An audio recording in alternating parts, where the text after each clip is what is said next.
Pour ce qui concerne l'interventionnisme, non, je crois que on ne peut pas être démocrate, et lorsque on voit des peuples qui semblaient être condamnés, que l'on condamnait à l'obscurité, à la tyrannie, disent on voudrait bien nous aussi frapper à la porte de la démocratie et ne pas leur tendre la main. Alors c'est passionnant ce que vous dites. Nicolas Sarkozy dans Le Point, effectivement sur la Libye, se dit fier d'avoir sauvé des milliers de vies. Mais d'où ma question, je vous la pose ce matin, Bernard-Henri Lévy, au nom de causes nobles, comme la liberté des peuples, ce que vous décrivez, la démocratie. Peut-on imposer, importer un modèle à calquer ici et là, comme si on exporterait du Coca-Cola?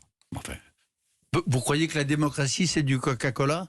Je ne sais pas, je vous pose la question. Est-ce qu'il y a un modèle démocratique supérieur? Il n'y a pas de modèle démocratique supérieur. En revanche, il y a des valeurs démocratiques qui sont supérieures aux autres. La valeur de ne pas torturer un corps, la valeur de l'égalité des femmes et des hommes, la valeur qui consiste à dire que l'Afghanistan est plus beau et plus grand quand les femmes peuvent circuler librement sans burqa, ces valeurs-là sont supérieures aux valeurs qui sont défendues par les talibans et les gens de Daesh. Mais d'où vient votre conviction que la démocratie libérale est une forme politique destinée à s'étendre de manière universelle? En quoi existe-t-il, selon vous, un désir universel d'adopter le modèle occidental? Pourquoi serait-il supérieur? Supérieur, il l'est.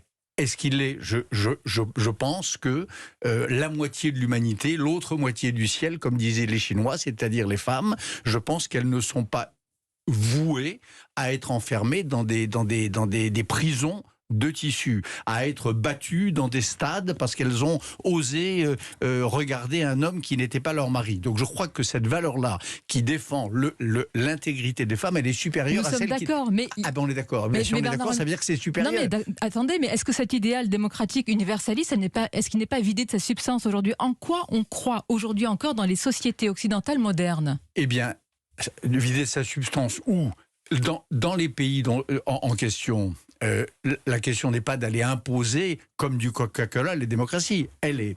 Reconnaissez que les néoconservateurs américains l'ont fait. Lorsqu'il y a des... Mais moi, je ne suis pas un néoconservateur américain. Moi, je suis un intellectuel français qui aime la France, qui a foi dans les valeurs de la France, qui pense, comme André Malraux, que la France n'est jamais aussi grande que lorsqu'elle est grande pour tous les hommes et pour toutes les femmes, notamment celles qui...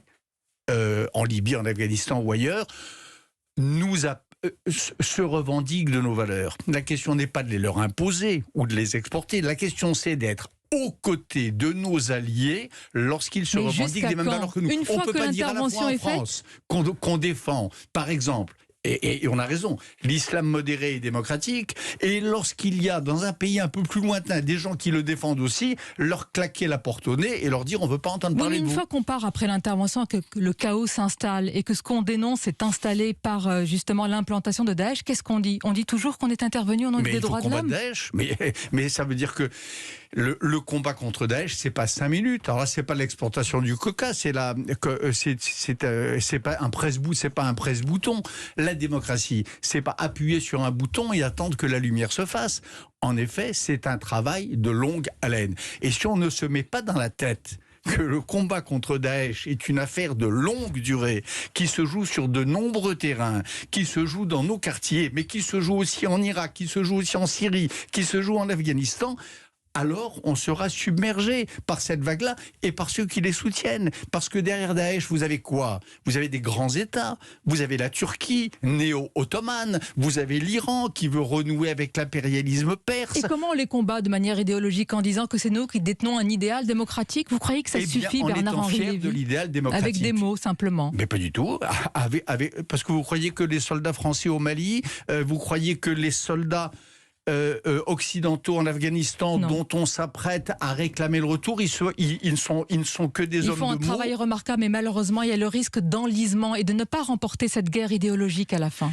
Mais parce qu'on est habitué à l'idée que les guerres doivent se remporter à la minute. Encore une fois, les guerres sont longues, surtout quand elles sont prudentes, surtout quand elles sont économes en vies humaines, ce qui est le cas par exemple au Mali ou en Afghanistan. Ce sont des guerres économes. Et dans ce cas-là, en effet, elles sont nécessairement des guerres longues, mais des présences militaires longues. La géopolitique, la diplomatie, ça a différents instruments. Le cœur de l'affaire, c'est de montrer à celles et à ceux qui partagent nos valeurs que nous sommes à leur côté, qu'il y a en effet une chaîne de fraternité dont nous n'avons pas lâché l'extrémité. Et c'est ce que vous expliquez dans ce long texte sur la route des hommes sans nom, avec évidemment